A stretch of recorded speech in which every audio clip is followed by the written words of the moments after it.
I'm JB Brown, the Nordstrom Innovation Lab Manager, and this is the lab. We work on 1-week experiments. Somebody will have an idea and we'll find a way to figure out how to prove if the idea is going to work. And this week the Innovation Lab is going to be building an iPad app with customer feedback as we go through the week. We wanted to work in the store to make sure that we were getting customer feedback as we worked, so that we were never working on anything that wasn't valued by the customer and only doing things that are delivering value. So we'll be building a feature and testing it until we get to the point where we have something that's good enough that we can just leave the iPad app behind and have this new thing that customers can use. This is the world's first flash build. It's a flash mob where a software team shows up and builds an application in a surprise location. This is the Nordstrom Innovation Lab, and we're at the flagship store in downtown Seattle. Right now the team is just setting up their equipment to get started. We're going to build an iPad app that helps customers pick the best pair of sunglasses for them. We really don't know what the features are yet. We're going to use customer feedback as we go along throughout the day and the rest of the week in order to build the best thing. So the next thing we're going to do is a user story map. So we're going to sit here and together outline all the steps the customer would take, and actually even beforehand how they buy sunglasses, like what are the different things that they might do and how that process might change if we have this application. And then we'll actually dig into what we have to build in order to support that process.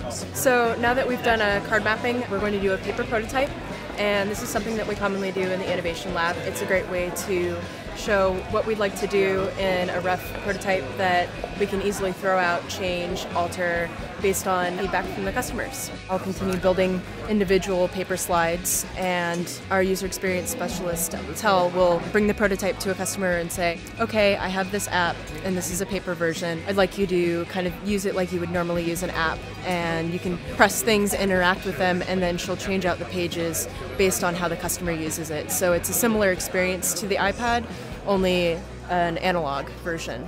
So it's day 2 and we have our first working prototype of this app, and how it works is I take my first pair of sunglasses, put it on, take a picture, all right, and then I want to compare it to this other pair I've got right here. Put these on, take another picture. I can just hold these up like this and see which one I like better. Well, Tel and Kim have been talking to people and doing paper prototypes. We've been coding, building an iPad app. We take a stab at something, we look at the paper prototypes that Kim put together. We might take one at a time. Usually we come to the board and we grab the most important feature and we start implementing it. The really cool thing with this flash build is that we have actual real customers. Just today we delivered 4 or 5 different separate features, and I deliver it, swap the iPad with Tel. She'd go and talk to a customer, and 10 minutes later I had feedback from real customers about this thing that I delivered, and it changed how we did the next thing. And it's been really, really great watching day to day what they've been doing, the team, to get all the feedback from the salespeople, the feedback the salespeople have gathered from the customers. And it's a really interesting process to kind of come in. On Tuesday, we had no idea what this would look like. There was an idea that somebody had to say, people take a lot of pictures of themselves with the sunglasses. It'd be cool if we could show them side by side to help them make the process better. And that was the idea, that was it. They came in, they had nothing built, and they've been building this literally on the spot throughout each day. And by now, we actually have an app, a functioning app that they can go through. It's very intuitive to help look at themselves and make the sunglass selection process easier, which is pretty cool to watch. So yesterday the sunglass buyer for Nordstrom came down to check out our progress, and she happened to put on polarized glasses and then held up the iPad in portrait view and was surprised that she couldn't see anything because it was black. And we figured out that the polarization of the iPad running up and down and the polarization of the glasses running vertical cancel each other out. You don't see anything. But if you turn the iPad to landscape, you see perfectly fine because the polarization of the 2 items line up, and it's okay. So it was a pretty good find to be in the store, and she just happened to put on polarized glasses. And so today, first thing we're going to do is switch it to a landscape design and then lock in the aspect ratio of the iPad, so customers and salespeople just naturally pick it up and use it in landscape and not try and go to portrait. Okay, so I'm going to show you what we've been working on the last 5 days. We've added quite a few features over the week. You take a picture, multiple pictures of the customer, and then you can pull them up. You tap the first one, you can see it larger, and then tap the second, and do a side-by-side comparison of each glass next to each other. We also added a feature where you can rename the picture, because we heard from salespeople, if a customer's trying on quite a lot of glasses, it's helpful to be able to know what order they were taken in and also rename if you want with the brand or some distinguishing feature about the glass. Another feature we added was the ability to zoom. You can zoom in and really get a good detailed look at the frames side by side. Also, to see one of the pictures larger if you want to just better view of one frame.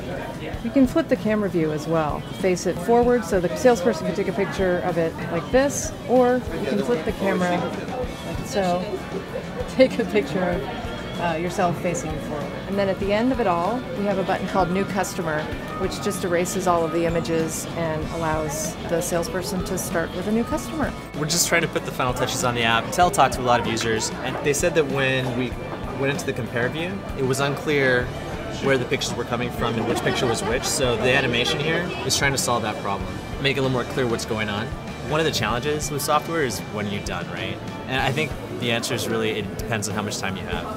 At least the most important things got done. So this was time boxed to a week, and we did a week's worth of work, and it seems like what we have now is something that makes customers happy and addresses the main problems, and something that we can track, we have metrics on.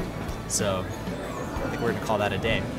The application has developed so far. Everything's finished, everything that we've asked for, and even the little roadblocks and glitches that we kind of stumbled across as we used the app during the week has been solved. I think that it's going to be really easy to be able to implement into our sale, and I think that we're going to find a lot of success with the application, whether it's via a selling tool for us or if it goes public into a downloadable format. Whatever happens, I think this was generally quite a success.